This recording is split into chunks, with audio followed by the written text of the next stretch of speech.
Imagine waking up one morning and every single thing about your life, your job, your home, your food, your clothes, even how you tell time, changes within a single generation. No warning, no instruction manual, just change, faster than any human civilization had ever experienced before. That's not fiction, that actually happened. And the world you're living in right now, the cities, the factories, the clocks, the commutes, every bit of it traces back to one explosive transformation, the Industrial Revolution. And it didn't just change how people worked, it changed what it meant to be human. For most of human history, life followed a simple, unchanging rhythm. You were born into a family. That family farmed the land, or kept animals, or practiced a trade passed down from their parents. Work happened at home or in the fields. The pace of life was set by the seasons, by sunrise and sunset, by the slow turning of the year. Then, in the mid-1700s, beginning in Britain and spreading rapidly across the world, everything broke open. It started with machines. Specifically, it started with steam. James Watt's improved steam engine in the 1760s and 70s didn't just power factories, it fundamentally changed what human beings believed was possible. Suddenly, a single machine could do the work of dozens of men. Mills that once depended on rivers for water power could be built anywhere, and they were, in cities, in towns, along rail lines that were themselves powered by the very same steam. Before the Industrial Revolution, most people lived in the countryside. After it, they flooded into cities. Manchester, England had roughly 25,000 people in 1772. By 1850, it had more than 300,000. That's not gradual growth, that's an explosion. Cities were not built for that. Streets were overcrowded. Housing was packed so tightly that entire families shared single rooms. Sanitation barely existed. Disease spread fast and killed faster. Cholera outbreaks tore through working-class neighborhoods with terrifying regularity. Life in the early industrial city was loud, dirty, dangerous, and for many it was the only option they had. Because here's what often gets left out of the textbooks: the Industrial Revolution didn't feel like progress to everyone living through it. For the rural poor, the enclosure movement had already driven them off the land they'd worked for generations. They arrived in cities with nothing, desperate for any work at all, and factories were ready to take them. Men, women, and children as young as 5 worked shifts of 12, 14, sometimes 16 hours a day. The factory floor was relentlessly loud, thick with dust and fumes. Injuries were common. Complaints were not tolerated. You worked or you starved. Children suffered particularly. In coal mines, small boys called trappers sat alone in the dark for hours, opening ventilation doors as miners passed. In textile mills, children crawled under running machinery to retrieve loose cotton, a job adults were too large to do. Accidents were frequent. Deaths were not rare.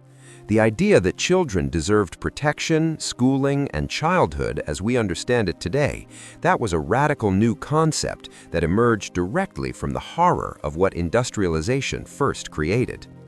But the revolution also built the machinery of reform. As workers concentrated in cities, they began organizing. Trade unions were formed, often illegally at first, and fought for shorter hours, safer conditions, and basic rights. The Chartist movement demanded political representation for working people.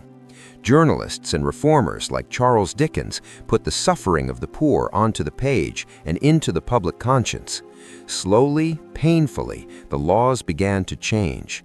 Factory acts limited working hours for children. Public health boards tackled the filth killing urban populations. Education became compulsory. The modern welfare state was, in many ways, born as a direct response to the brutality of early industrial capitalism. Meanwhile, the texture of daily life was transforming in ways both large and small. Before industrialization, most people made their own clothes, sewing by hand at home or paying a local tailor. The invention of the power loom and the mechanized spinning jenny moved textile production entirely into factories. Clothes became cheaper and more widely available than at any point in human history. For the first time, ordinary working people could own more than one set of clothing. Food changed too. Mass production, better transportation, and eventually refrigeration meant that food could travel further and stay fresh longer. A family in northern England could eat oranges grown in Spain. Canned goods appeared on shelves in the 1800s, extending shelf life and changing how households stocked their kitchens. Diet was still poor for the urban poor, but variety and availability crept upward across the century. Then there was time itself. Before industrialization, time was fluid. Rural workers shaped their day around natural light and seasonal rhythms. But factories ran on schedules. Shifts started at a precise hour. Machines didn't wait for slow mornings, so clocks became essential, first in factories, then in homes, then on wrists. The concept of being on time, of measuring your day in exact minutes and hours, is a product of the Industrial Revolution. The factory whistle didn't just signal work, it reorganized human consciousness around the clock. Transportation was revolutionized entirely. The steam-powered locomotive, introduced commercially in the 1820s, collapsed distance in a way that seemed almost supernatural to people who had never traveled faster than a horse. A journey that once took days by coach took hours by rail. For the first time in history, ordinary people could travel significant distances in a single day. Newspapers, goods, and ideas moved at speeds the ancient world couldn't have imagined. National markets replaced local ones. The world got measurably smaller. By the end of the 19th century, the revolution had spread from Britain to Europe to America and beyond. New industries, steel, chemicals, electricity, layered on top of the old ones. Thomas Edison's electric light began pushing back the dark. Alexander Graham Bell's telephone started shrinking distance in an entirely new way. The pace of change, which had already seemed impossibly fast, accelerated further. What the Industrial Revolution ultimately changed was this: humanity's relationship with nature, with time, with each other, and with possibility.